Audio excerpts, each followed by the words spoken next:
अर्जुन ने बचाई थी दुर्योधन की जान, बदले में दुर्योधन ने जो किया उससे कुरुक्षेत्र के युद्ध में सभी पांडवों की जान बच गई। एक बार की बात है कि पांडवजन द्वैतवन में ठहरे हुए थे। दुर्योधन उस क्षेत्र में घोषयात्रा निकालना चाहता था। धृतराष्ट्र ने मना कर दिया। तब शकुनी ने कहा, राजन, हम लोग केवल गौओं की गणना करना चाहते हैं।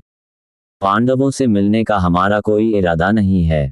जहां पांडव रहते होंगे हम वहां तो जानकर भी नहीं जाएंगे। इस तरह शकुनी ने धृतराष्ट्र को मना लिया और दुर्योधन और शकुनी को फिर मंत्री एवं सेना सहित वहां जाने की आज्ञा दे दी। दुर्योधन गाय, बछड़ों आदि की गणना करते करते वह कुछ लोगों के साथ द्वैतवन के एक सरोवर के निकट पहुंच गया। वहां उस सरोवर के तट पर ही युधिष्ठिर आदि पांडव द्रौपदी के साथ कुटिया बनाकर रहते थे। वे उस समय राजर्षि यज्ञ कर रहे थे। तभी दुर्योधन ने अपने सेवकों को आज्ञा दी कि यहाँ शीघ्र ही एक क्रीड़ा भवन तैयार करो। जब उनके लोग इस भवन का निर्माण करने लगे तो वहां के रक्षक मुखिया गंधर्वों ने उन्हें रोक लिया, क्योंकि उनके पहुंचने से पहले ही गंधर्वराज चित्रसेन उस जल सरोवर में क्रीड़ा करने के लिए पहुंचकर जल क्रीड़ा कर रहे थे। इस प्रकार सरोवर को गंधर्वों से घिरा देखकर दुर्योधन के सेवक पुनः दुर्योधन के पास लौट आए। दुर्योधन ने तब सैनिकों को आज्ञा दी कि उन गंधर्वों को वहां से निकाल दो, लेकिन उन सैनिकों को उल्टे पांव लौटना पड़ा। इससे दुर्योधन भड़क उठा और उसने सभी सेनापतियों के साथ गंधर्वों से युद्ध करने पहुंच गए। कुछ गंधर्व ने भागकर चित्रसेन को बताया कि किस तरह दुर्योधन अपनी सेना के साथ बलात् वन में घुसा है। तब चित्रसेन को क्रोध आया और उसने अपनी माया से भयंकर युद्ध किया। दुर्योधन, शकुनी और कर्ण को गंधर्व सेना ने घायल कर दिया। कर्ण के रथ के टुकड़े टुकड़े कर डाले। सभी भागने लगे, लेकिन चित्रसेन की सेना ने दुर्योधन और दुशासन को मारने की दृष्टि से घेर कर पकड़ लिया। कौरवों की सेना के लोगों ने भागकर पांडवों की शरण ली और उन्होंने दुर्योधन आदि के गंधर्वों की सेना के घेर लिए जाने का समाचार युधिष्ठिर को सुनाया। युधिष्ठिर के समझाने पर भी गंधर्व नहीं माने तो अंत में अर्जुन ने दिव्यास्त्र का संधान किया। अर्जुन के इस अस्त्र से चित्रसेन घबरा गया। तब उसने अर्जुन के समक्ष पहुंचकर कहा, मैं तुम्हारा सखा चित्रसेन हूं। अर्जुन ने ये सुनकर दिव्यास्त्र को लौटा लिया। फिर दुर्योधन आदि कौरव को गंधर्व लोग युधिष्ठिर के पास लेकर आए और उन्होंने उन्हें युधिष्ठिर के सुपर्द कर दिया। युधिष्ठिर सहित सभी पांडवों ने दुर्योधन, दुशासन और सभी राजमहिषियों का स्वागत किया। दुर्योधन ने भरे मन से युधिष्ठिर को प्रणाम किया और अर्जुन से कहा कि इस एहसान के बदले कुछ मांग लो। अर्जुन ने कहा कि अभी नहीं, जब वक्त आएगा तब मांग लूंगा। दुर्योधन ने वचन दिया कि तुम जो मांगोगे मिलेगा। कुरुक्षेत्र का युद्ध और भीष्म के 5 तीर। एक रात शिविर में दुर्योधन ने भीष्म पितामह से कहा कि मुझे तो आप पर संदेह होता पितामह कि आप हमारी ओर हैं या कि पांडवों की ओर। मुझे लगता है कि पांडवों के प्रति आपके प्रेम के कारण आप पांडवों पर आत्मघाती प्रहार नहीं कर रहे हैं। आप जैसा शूरवीर योद्धा जो हजारों योद्धाओं को अपने एक ही बाण से मार सकता है, ऐसे में उसके प्रहार से पांडव कैसे बच सकते हैं।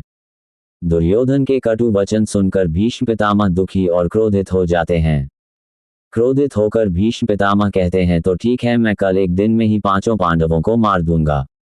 ऐसा बोलकर वे अपनी मंत्र शक्ति से 5 सोने के तीर तैयार करते हैं और दुर्योधन को कहते हैं कि ये 5 तीर अत्यंत ही शक्तिशाली तीर हैं जिनको कोई रोक नहीं सकता है।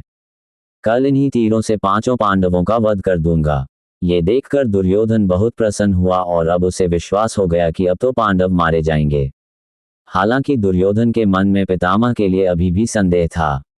वह सोच रहा था कि हो सकता है कि पांडवों के प्रेम के प्रति पितामह ये तीर का उपयोग ही नहीं करे या एक रात में ही ये तीर कहीं गायब हो जाए। इस तरह की शंका के चलते दुर्योधन को एक तरकीब दिमाग में आई।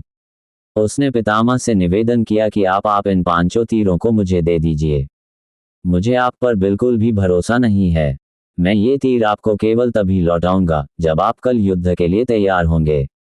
तब तक के लिए ये तीर मेरे पास सुरक्षित रहेंगे। पितामह ने दुर्योधन की बात मान ली और उसे तीर ले जाने की अनुमति दे दी।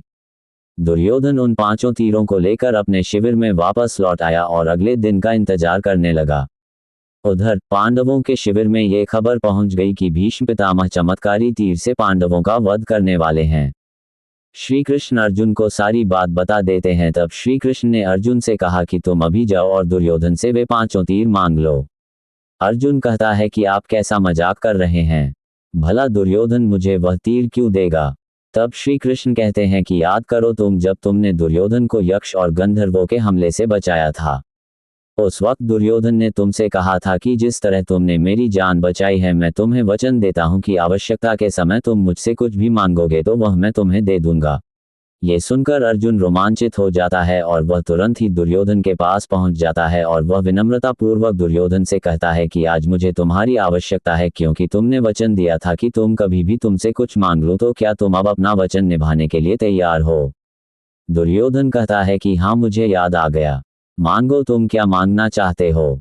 अर्जुन कहता है कि मुझे यदि तुम क्षत्रिय धर्म और वचन के पक्के हो तो मुझे वो 5 स्वर्णिम तीर दे दो जो तुम्हारे पास है। ये सुनकर दुर्योधन चौंक जाता है। फिर वह बड़े भारी मन से उन तीरों को अर्जुन को देकर अपना वचन निभाता है। मेरी यह जानकारी आपको अच्छी लगी हो तो मेरे चैनल को सब्सक्राइब करें, वीडियो को लाइक करें और कमेंट करें। धन्यवाद। राधे राधे।